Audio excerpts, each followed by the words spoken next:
Okay, it's the Big Cat Derby this weekend then, as the Lions face the Tigers at the Den. Let's say hello to Will and Will. How are we both? Hello. Hello. You're good. All right. Will, we'll start with you, Millwall Will, if that's all right. Not many teams are going to go to Home Park this season and outplay Plymouth in the way Millwall did. Talk us through that game before we get to the whole game. So going on from it, we played well and we did take our chances. But then when you actually look at the stats over the course of the game, Plymouth still had the lion's share of possession. Plymouth still had the more shots. I think obviously we was a bit more clinical with what we took. But it worries me because even with a team like, I know obviously Plymouth done quite, it's a hard ground to go to, but to still be sort of overrun by a team like that in the way we have possession wise, and then going back on the game from losing 3-0 at home to Swansea, which is a similar sort of story, we're severely lacking something at the back. It's like we're lacking just the organisation of who goes where and this, that, and the other. And even though it's a good result, and I'll take 3 points there all day long, there's still some serious room for improvement where we are. Okay. Let's talk about Swansea then, and talk us through that, because I think the manager at the end strangely criticised the effort of the players. Is that what you saw, or did you see just a team of Swansea on the up, just came to the new Den and just got it right when you got it wrong? What went wrong? I think a bit of both. I think obviously Swansea with the momentum behind them and then the changing of their definitely helped them. And then I did see the lack of effort because you have, I know obviously we're not going to sit here and go, we've done Premier League titles, but you have to be a certain type of player to play for Millwall.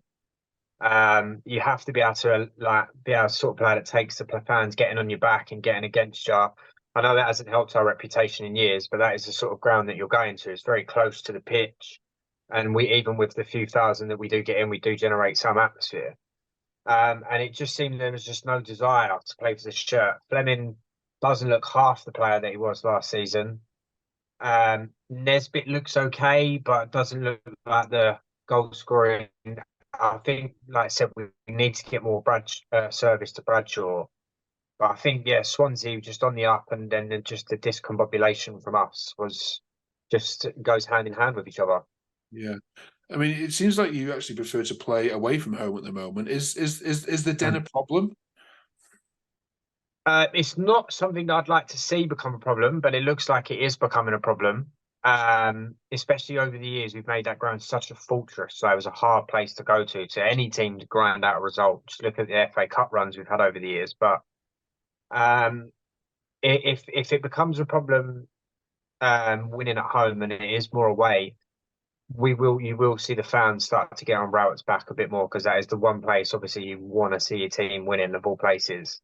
Yeah. And if it ain't happening at the Den, then can't see how the pressure, especially with losing the chairman and then the son taking over, whether he might make a hasty decision to keep the fans on side, or don't know. I like I said at the beginning of the season, I see us after the playoff mishap. I did see us going the other way.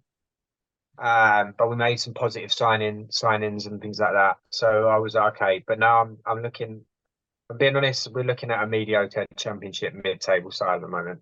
If I'm being honest. And finally, how much has the Plymouth result got relieved the pressure on Jowett? Was he under it to begin with, or has that result just parked it for another couple of games?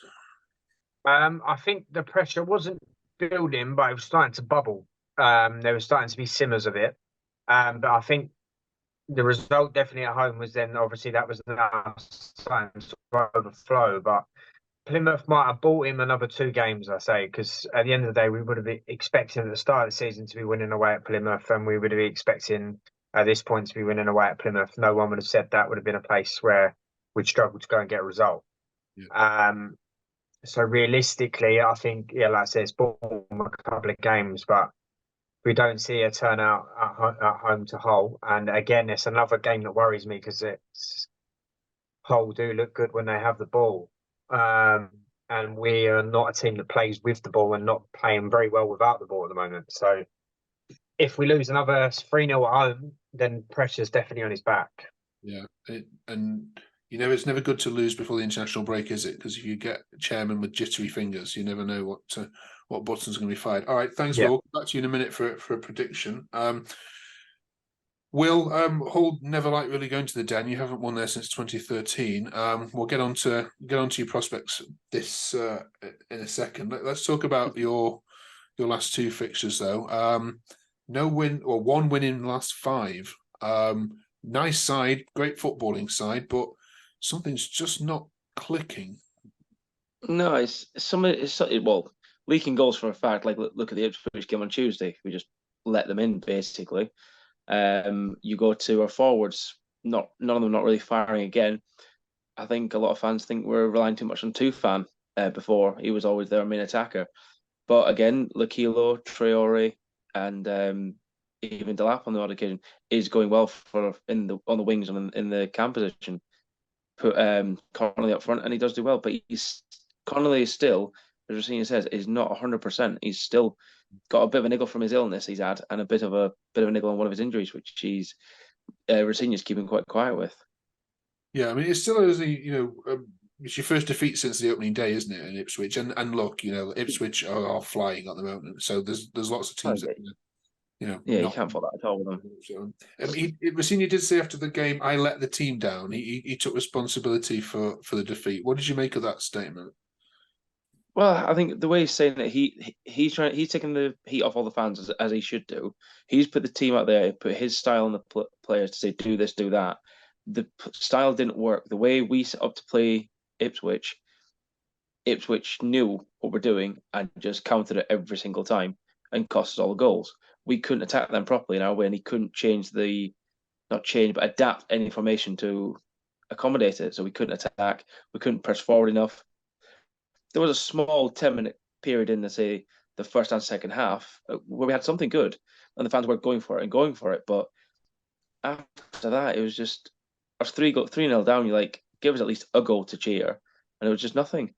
So it is a little bit worrying, but at the same time, you look at the past couple of games. Yes, okay, mostly away, we have been a bit more resilient than we were at Ipswich. We have grinded out results. Like look at Leicester, look at the Blackburn game, coming back from defeat there. So we have a good squad, and I think if we get to at least, well, we should be hitting at least playoffs this season, regardless.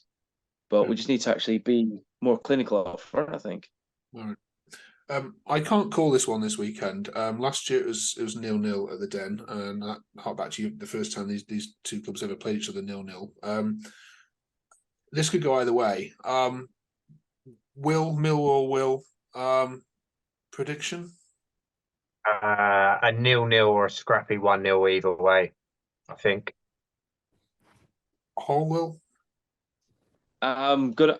To be fair, I'd say it'd be say again a draw, but I think it'll be a 1-1 or a scrappy 2-1, and I can probably put a safe bet on Longman scoring against us if he can play, obviously, because he's scoring well for you. And I think, to be fair, not a lot of fans. The guy that sits behind me in the stadium, he absolutely hates him. Every time he came on, he was just going at him. But I didn't mind the kid. He did okay. He just was played out of position. You're playing him right, and he's doing well for you. So you can't fault it. Yeah. So yeah, so it's a great loan signing for you. So if he plays against us on Saturday, fair enough. He's probably going to score. Hopefully. All right. It's Derby weekend. Again, I hope for a 2-1, but like I said, he'll probably win. Did you say 2-1, Will? Missed that. Hopefully 2-1 for us. Yeah. All right. Okay. 2-1. Yeah. We like confidence. It's Derby weekend this weekend of the Championship for most teams. Millwall will, in terms of derbies, who are the teams, not necessarily local teams, who are the teams that Millwall love to hate? I mean, Millwall's there in most other teams' hate list, but who are the teams that you love to get one over? Leeds United, without a doubt. Can't stand them as a football club, if I'm being honest. If you're of recent years, I would say Charlton, but we don't really see them as a bit of a rival. So it's not like it's a bit of a friendly sort of rival. Never beat us anyway. But I'd say probably it's got to be West Ham. And if I'm going personally for myself, I can't stand Spurs. Uh, Yeah, West Ham and Millwall. Yeah, you wouldn't want to be a Bobby on the beat that night when you're in those two clubs. no. Absolutely not. All right. Cheers. Well, what about Yeah. Hull then? Who are the teams that you have a niggle with in the past?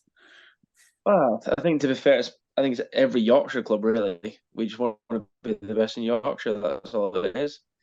Just be the top Yorkshire club. We're happy. As obviously, as we always say, I think everyone always calls it. We all hate Leeds, so that's a good one.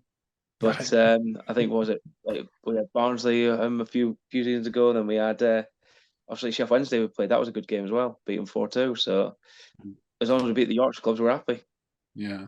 I do remember coming to Millwall as an Everton fan, and it was in the FA Cup when Tim Cahill had left Millwall and was playing for us. And I think we won 1-0 in the 87th minute or something. And my goodness, I left the stadium quickly. But no, I mean, I always found Millwall fans very friendly. So yeah, and same with Hull actually. They're two teams that I've never had any issues with. But yeah, okay, good. So Lions and Tigers this weekend. Good luck to both of you. We'll enjoy the international break, a week off, and we'll catch up again in a couple of weeks and see where we are. All right, nice one. See you then. Good Cheers, luck, Will. bye. Take care. Bye bye.